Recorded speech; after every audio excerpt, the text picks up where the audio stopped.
Պարոն Օհանյան, հենց անդրադառնանք բանակի այս ցավալի դեպքերի շարանին, մեկ ամսում արդեն քանի դեպք եղավ, դեռ ամիսներ չի երացել, պատասխանատվության հարցում գիտենք, որ այս իշխող թիմը կաղում է, միշտ ասում են ես պատասխանատուն եմ, մեղավորը չեմ, հետո էլ ասում է զարմացած Պապիկյանն էս վերջերս ով է պատասխանատու, ինչի նախարարն է պատասխանատու եւ այլն։ Ի վերջո ով է պատասխանատու եւ քանի որ Փաշինյանը վիճակագրություն էր բերել հետազգային ժողով, համեմատություն էր անում նախկին իշխանությունների ժամանակ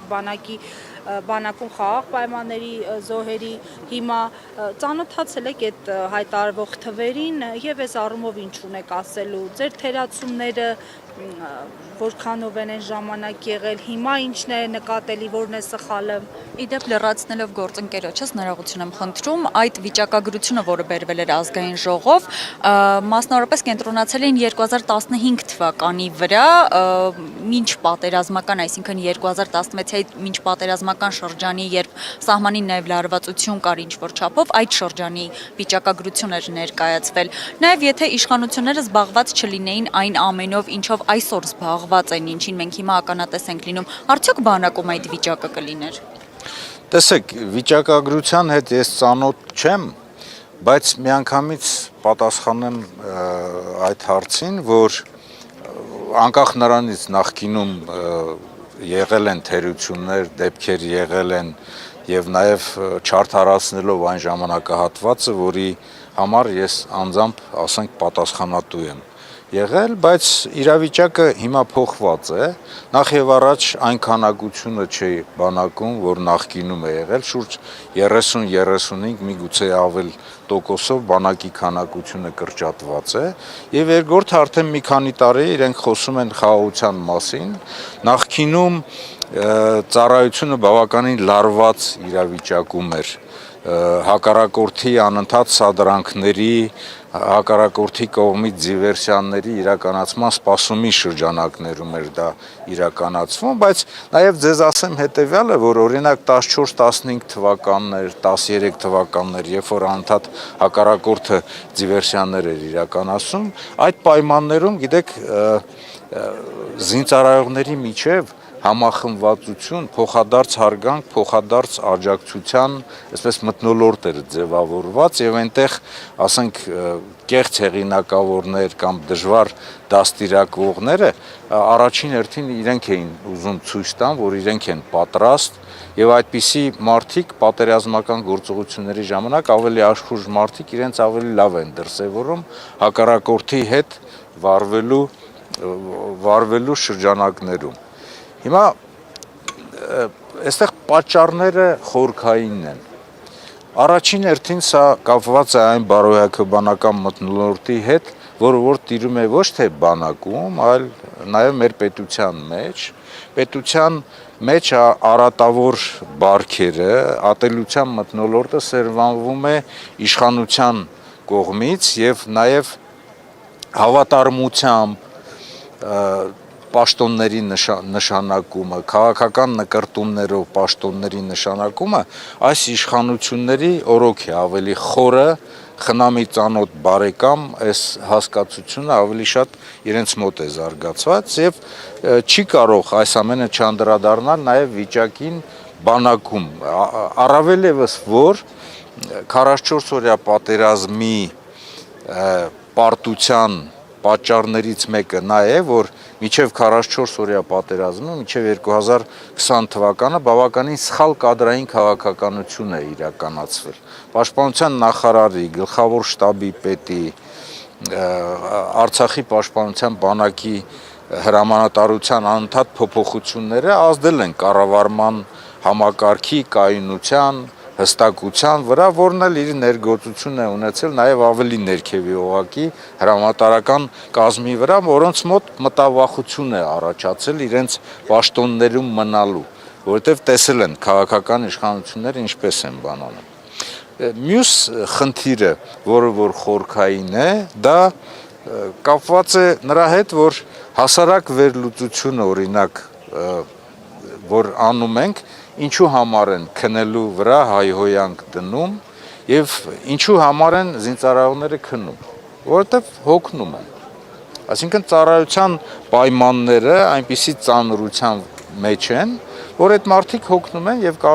եւ քննում են։ Այդ հոգնածության դեմ տարիներ առաջ 2015, 14, 16 թվականներին որոշումները ընդունվեց հետեւյալ կերպ. անձնակազմի համապատասխան քանակություն պետք է ապահովի դիրքերում։ Ինչու՞,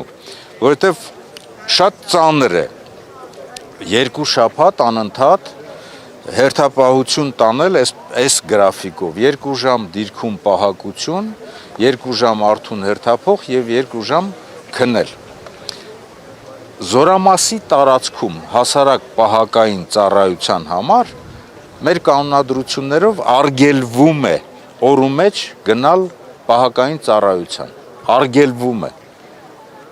որովհետև 2 ժամ այդ ցիկլով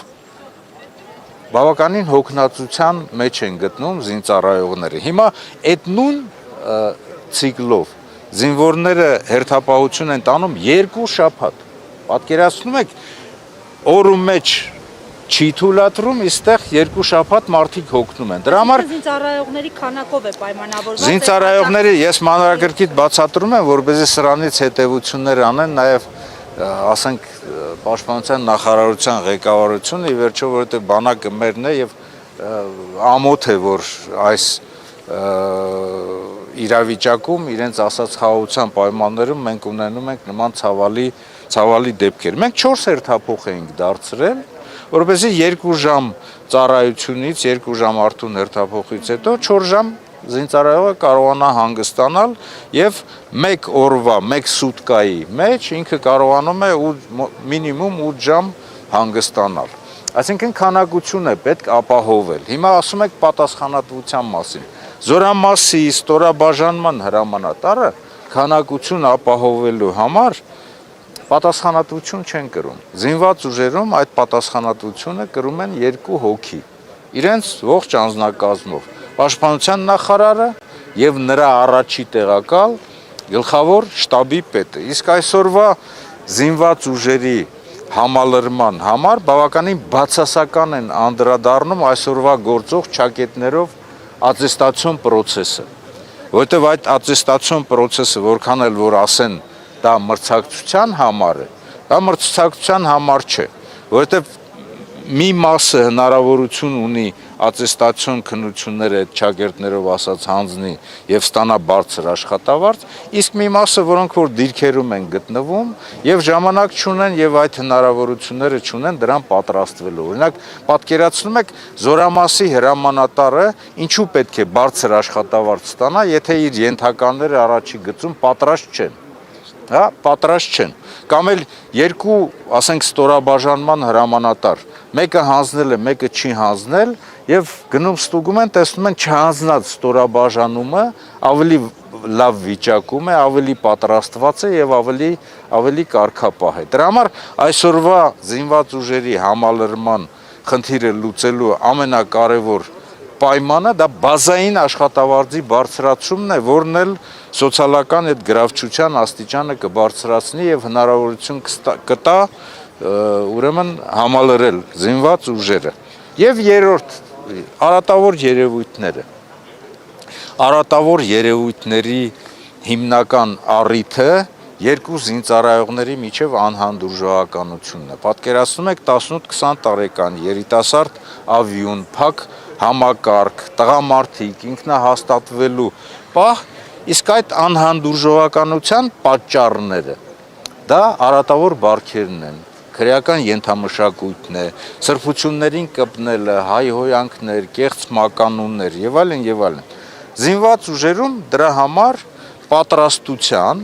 այսինքն ուսուցման եւ դաստիարակության համադրված իրականացման համակարգ գոյություն ունի։ Դրա համար պատասխանատու է հրամանատարական կազմը, նրանց անձնակազմի գծով տեղակալները, սպա հոգեբանները, սոցիալ-իրավական գծով օգնականները, բայց նաև անհանդուրժողականության վերացման եւ անհանդուրժողականությանը հակառակ զինծառայողների միջև հարգանք, սեր, բանակային ընկերականություն սերմանելու համար չի կարող որևիցե մեկը առավել ներգործություն ունենալ, քան հոգևոր ծառայողները, գնդերեցները, որտեղ իրենց խոսույթով, հավատքով, իրենց ազդեցությամբ դրանք կարող են ավելի լուրջ աշխատանք տանել եւ բանակային ընկերականությունը երկու ընկերների միջև, զինծառայողների միջև սերմանել։ Սա մի ամբողջ համակարգ է, որ աշխատանք պետք է տարվի եւ տեսեք վերջին օրերին տարվող աշխատանքն է, սրա մասին էլ ասեմ եւ Գերատեսչական հանձնաժողով են ստեղծել, այդ ձեր թվարկած պաշտոններից դուրս են փորձում հանձնաժողով ստեղծել, խնդիրներ լուծել։ Ծանոթացել եք այդ միջգերատեսչական հանձնաժողովի պաշտոնյաների ներգրավման մեթոդին։ Ես դրան ավելացնեմ նաեւ հետեւյալը, օրինակ ռազմական ոստիկանության պետ են փոխում։ Չնայած նրան, որ ես ինքս ոչ այնքան դրական եմ վերաբերվել նախկին ոստիկանության պետի աշխատանքին, բայց ոստիկանության պետը առաջնային մանդատ, առաջնային պատասխանատվություն չունի զինված ուժերի անձնակազմի հետ աշխատելու։ Վերահսկողական խնդիրները, որոնք որ իրականացվում են մեկընդմերթ, չեն լրացնելու այն պարբերական աշխատանքի տեղը, որ պետք է իրականացնի հրամանատարը։ Եվ դրան նման մի բան է այս միջգերատեսչական հանձնաժողով։ Այդ հանձնաժողովը կարող է որոշակի ուղղություն տալ։ Բայց երբ որ ներգործությունը բանակի ներսում կատարվող երևույթների վրա դրսից է, այդ նշանակում է եւ պատասխանատվության աստիճանը եւ պահանջկոտությունը պետք է լինի ամենաբարձր պաշտոնյաններից, երբ որ դրսից են։ Իսկ եթե օրինակ վարչապետը ասեր, պարոն նախարար, գնա կարգի բեր, այդ դեպքում նախարարը արդեն ինքնուրույն կարող էր ինքը իր պարտականությունների եւ գլխավոր շտաբի պետի հետ միասին պարտականությունների շրջանակներում դա իրականացնել։ Բայց այստեղ էլ խնդիր կա, չափազանց վատ է, երբ որ զինված ուժերի ղեկավարությունը ստեղծել է համապատասխան հանձնաժողովներ, խմբեր, իրենք էլ գնում են եւ ցույց են տալիս, աշխատում են զորքերում եւ հենց այդ ժամանակահատվածում դեպքերի եւ արտակարգ պատահարների աճ կա։ Դա նշանակում է, որ խորությամբ չի պլանավորված, խորությամբ չի նախատեսված այն մանրակրկիտ միջոցառումները, որ իրենք պետք է իրականացնեն եւ զորքերում էլ այն զգաստության եւ զգոնության աստիճանը չկա, որ զինված ուժերի ղեկավարությունն է եկել իրանց հետ աշխատելու, այնպես անենք, որ այդ պատահարները նվազեն։ Այնպես որ Պարոն Օհանյան, իսկ արդյոք կարելի է պատասխանատվություն առհասարակ բանակին պատասխանատու մոտեցում ակնկալել մի